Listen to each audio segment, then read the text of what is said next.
to adapt to the changing tastes and flavors that the consumers are used to, and are really trying to not so much compete with vodka, but really reclaim a place in the market that says, you know, bars, home bartender enthusiasts, you know, mixologists, turn to gin as a place to go to that your customers will also appreciate it, because so many people say, well, I don't like gin. Well, that's because you've been served martinis for 15 years that are, you know, a spritz of vermouth and nothing else in the glass, and of course, you know, nobody's going to enjoy that. So I think that these new flavors that are coming out are part of the renaissance with an approach to gin that hopefully invites the younger people and newer mixological trends to really play with gin and get to know it, and offer something besides just the old traditional dry style. In my mind, you know, the gins that leave juniper behind are making a mistake, because they're entering an area where there are so many different, you know, flavored vodkas and infused vodkas coming out that I can get almost any other flavor I want through a vodka product. So at that point, if you turn almost entirely to florals or citrus or something like that, or a single botanical and leave the juniper behind, in my mind, you're really risking losing the purpose of gin from a mixological standpoint. You're really, you know, forgetting that, well, this does play a role in its unique and its character to, you know, mixed drinks and cocktails. First thing you always want to do is ice down your cocktail glass, let that sit. And for this particular drink, we're going to be making a Martinez. I'm going to take 1.5 ounces of the Old Tom, or about 1 1/4 ounces sweet vermouth, 2 dashes of orange bitters, and then sweeten it up a bit. I'm going to take 2 bar spoons.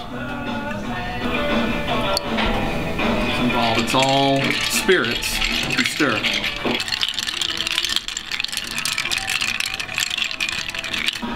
And so the Martinez is a much sweeter drink than what we think of as a martini these days.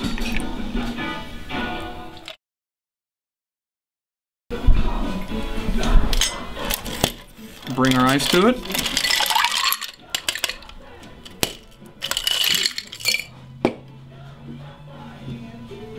And again.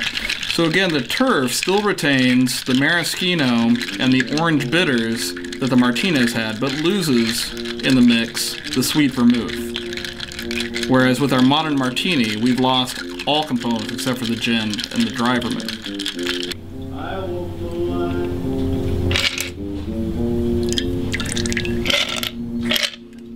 There we go.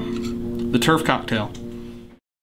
We're going to keep the orange bitters, which we have from the original Martinez and into the turf, but we're dropping any sweet vermouth, any absinthe, or any maraschino liqueur, and just going with dry vermouth, gin, and orange bitters.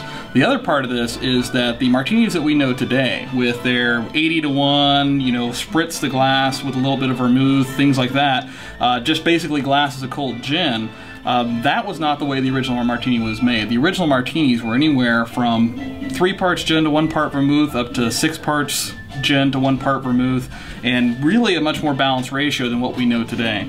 So what I'm going to make today is what's called a Nick and Nora, which is 3 parts gin to 1 part vermouth, and I'm going to throw a couple dashes of orange bitters in there for old time's sake.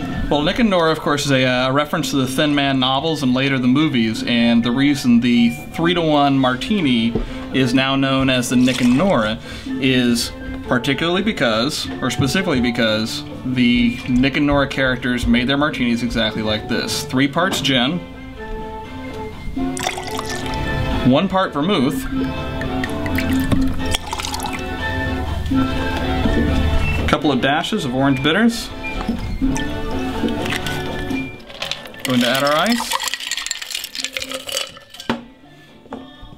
and we're going to stir. Because as the Bible says, only heathens shake.